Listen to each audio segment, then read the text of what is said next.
बिस्मिल्लाहिर्रहमानिर्रहीम अस्सलाम वालेकुम। आज आपके साथ एक बहुत ही ज़बरदस्त मज़ेदार से डिज़र्ट की रेसिपी शेयर कर रही हूँ। लबे शीरी बना रही हूँ। बिल्कुल शादियों वाला मीठा बनकर तैयार होगा। घर पर आप इसको आसानी से बना सकते हैं। सेम वही तरीका है जैसे कि शादियों में बनाया जाता है और एक क्विक और मज़ेदार रेसिपी है। घर पर ही कस्टर्ड बनाएंगे, घर पर ही हम इसमें फ्लेवर ऐड करेंगे। बाज़ार से आपको कस्टर्ड ख़रीदने की ज़रूरत नहीं पड़ेगी।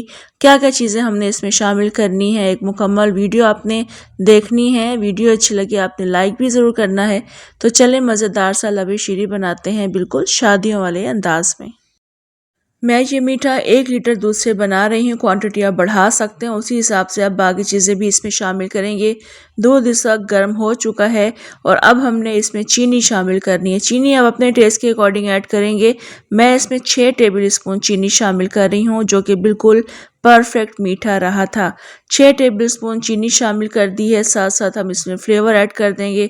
मैं इसमें वनीला एसेंस ऐड करूँगी। अगर आप इसको स्ट्रॉबेरी, मैंगो या कोई दूसरा फ्लेवर देना चाहते हैं तो एसेंस बासानी बाज़ार में मिल जाते हैं, वो ख़रीद कर आप इसको कलर भी दे सकते हैं और फ्लेवर भी ऐड कर सकते हैं। चूँकि वनीला एसेंस है तो मैं इसमें थोड़ा सा ऑरेंज फूड कलर ऐड कर रही हूँ। अच्छे से इसको हम मिक्स कर लेंगे, चीनी को डिसॉल्व कर लेंगे यहाँ पर। तो अभी आप देख सकते हैं चीनी भी डिसॉल्व हो गई है, दूध भी काफ़ी अच्छा पक चुका है। अब हमने इसको गाढ़ा करना है तो कॉर्न स्टार्च से इसको गाढ़ा किया जाएगा। आपको बाज़ार से कस्टर्ड ख़रीदने की ज़रूरत नहीं पड़ेगी। मैंने 2 टेबल स्पून कॉर्न स्टार्च को थोड़े से पानी में घोलकर ऐड कर दिया। अगर कम आपको गाढ़ा लगता है तो मज़ीद 1-2 टेबल स्पून ऐड करके गाढ़ा कर सकते हैं। ये गाढ़ा होना चाहिए, ये पतला नहीं होता है। तो अभी आप देखिए मैंने इसको कुक भी कर लिया 3-4 मिनट के लिए, ये थिक भी हो चुका है। तो बस इसको फ़ैन के नीचे रख कर आपने कम्प्लीटली ठंडा करना है या फिर फ्रिज में रख दीजिएगा। तो मैंने इसको ऐसा कम्प्लीटली ठंडा कर लिया, ज़रा सी भी इसमें हीट नहीं होनी चाहिए। और आप देखें यहाँ पर इसमें लम्स भी नज़र आ रहे हैं, तो ये लम्स हमने बीट करके ख़त्म करने हैं क्योंकि हमने यहाँ पर हाफ कप के बराबर व्हिपिंग क्रीम ऐड करनी है। यानी वो वाली क्रीम है जो कि हम केक बनाने के लिए फ्रॉस्टिंग में यूज़ करते हैं। तो ये व्हिपिंग क्रीम इसमें ऐड करेंगे और इसको आप अच्छे तरीके से हम बीट कर लेंगे। ये व्हिपिंग क्रीम जो मैं यूज़ करती हूँ इससे भी थोड़ा सा मीठा होता है, इसलिए आप कस्टर्ड में जब भी मीठा डालें तो देख कर डालें और एडजस्ट कर लीजिएगा अपने हिसाब से उसमें मीठा, या फिर आप इसमें कंडेंस्ड मिल्क भी ऐड कर सकते हैं। तो बस अभी हमने इसको इतना बीट करना है कि ये बैटर बिल्कुल सिल्की स्मूथ हो जाए। और अभी इसको मैंने बहुत अच्छे से बीट कर लिया। देखिए आप इसकी कंसिस्टेंसी देखने से ही आपको अंदाज़ा हो जाएगा, बिल्कुल सिल्की स्मूथ हो चुका है इस वक्त। तो बस अभी हम इसमें मज़ीद कुछ चीज़ें शामिल करेंगे।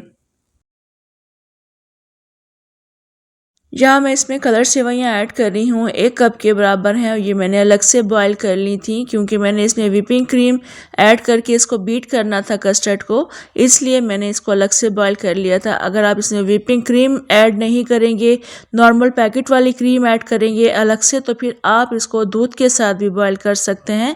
तो अभी हमने इसको अच्छे तरीके से मिक्स करना है इन सेवइयों को, और उसके बाद हम इसमें नट्स ऐड करेंगे अपनी मर्ज़ी के, और हम इसमें फ्रूट कॉकटेल ऐड करेंगे। फ्रूट कॉकटेल के साथ साथ आप इसमें कुछ फ्रेश फ्रूट्स भी ऐड कर सकते हैं। मैं यहाँ पर किशमिश और बादाम ऐड कर रही हूँ। इसको अच्छे से आप मिक्स कर लेंगे और इस मीठे को आप ठंडा करके खाइएगा, बहुत मज़े का लगता है। ये शादियों वाला मीठा है जो कि घर पे बनाना बहुत आसान है। कस्टर्ड घर में अवेलेबल नहीं है और इस तरह का मीठा बनाना चाहते हैं तो आप घर पर इजीली कस्टर्ड भी बना सकते हैं, फ्लेवर्स भी उसमें ऐड कर सकते हैं। तो सेम रेसिपी से आपने ज़रूर ट्राई करना है, बहुत मज़े की रेसिपी है। रेसिपी अच्छी लगे आपने लाइक करना है, कमेंट ज़रूर करना है और शेयर भी ज़रूर करना है। इजाज़त दें मुझे, इंशाल्लाह दोबारा आऊँगी एक और बहुत मज़ेदार रेसिपी के साथ। अल्लाह हाफ़िज़।